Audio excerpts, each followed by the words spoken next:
Hey, what's up, y'all? Bristol here. Welcome back to the archive. Just wanted to explore a thought with y'all that explores how humanity really has existed for forever, and that there is no true starting point and there is no finishing point.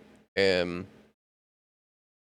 past, present, and future, across multiple timelines and lives, we've all existed. And through reincarnation, humanity will continue to always exist. And through the breath of creation itself, the expansion from creation itself. And I know I talk a lot about expansion, but it truly is remarkable how the more I study, the more I realize like Jupiter is omnipresent and omniscient, and and really the characteristics and how we perceive Jupiter, and even Iapetus, the piercer, who is also Jupiter, and even Protagonos, Phanes, original god, primordial god of Greek. It's Jupiter exists even before him within the egg. And so through expansion itself and the complete creation throughout, you're going to have multiple timelines and you're going to have multiple multiverses. And really, humans have been the eagle, we've been the lion, we've been the bull. And if if the multiverse contains all possible configurations, if this creation itself in the higher dimensional sense contains all these, and all these have the specific rules that we live on within this, because this is just the truth and reality.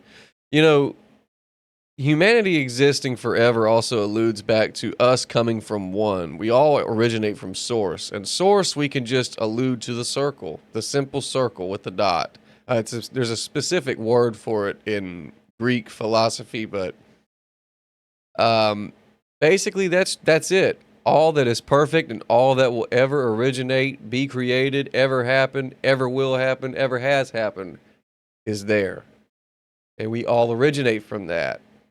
And so, with that being said, you know, we descend as, I think it's called the monad now that I think about it. We descend as the monad, the circle, the singular circle from singularity, from source, God, whatever you want to call it, through the primordial wound, the piercing of the cosmic egg by Iapetus Jupiter to allow the expansion of creation. Very Jupiterian, within the confined limitations of Saturnine material experience.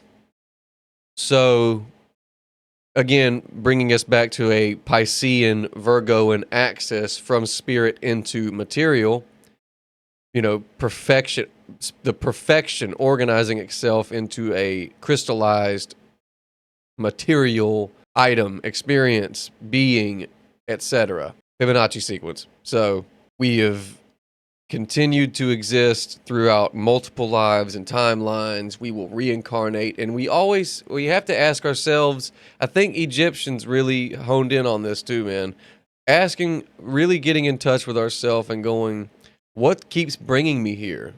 Why did I come back? Why did my soul decide to come back? And a lot of people are reluctant to think and believe in that, but it is the truth. We make the choice. We consent to the bounds of being chained to the rock and the eagle munching our liver, as the myth of Prometheus and Jupiter the eagle goes. We are bound to the rock of Saturn. And through suffering, we must understand that through our return back to source, suffering was necessary to understand perfection and peace and true heaven. And that is really it. Reincarnation is like rain. I mean, the ocean is reality, and we get turned into a gas when we die. The gas form of us when we die leaves the material. It's put back into the cloud where we then dwell, the cloud of singularity, the circle. Back from the material, back again, the journey. It's all the journey. It's all initiation. Everything is initiation, whether we like it or not. Secret societies all speak of it. Yes, it's right. They're right. Everything is initiation.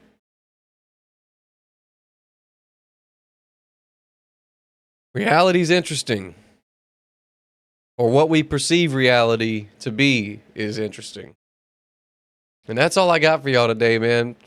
Well, on that, I kind of want y'all to really ask yourself, with what we already know, with what we've learned and what we've seen in this material realm, why would we want to come back? Why don't we just settle? And with what we already know, will we come back anyway?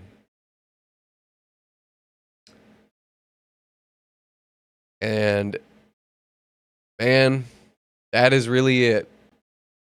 It's crazy to think about, but it's the truth. It is the breath. It is, again, the breath of life is Jupiter, Saturn. You know, and if we didn't have Saturn, our lungs would just our lungs would just keep filling up. You know, we got to have the limit, and then the release. Just the dynamic. We need that. Beautiful. It's interesting. Life keeps getting interesting. I'll see y'all on the next one. Peace.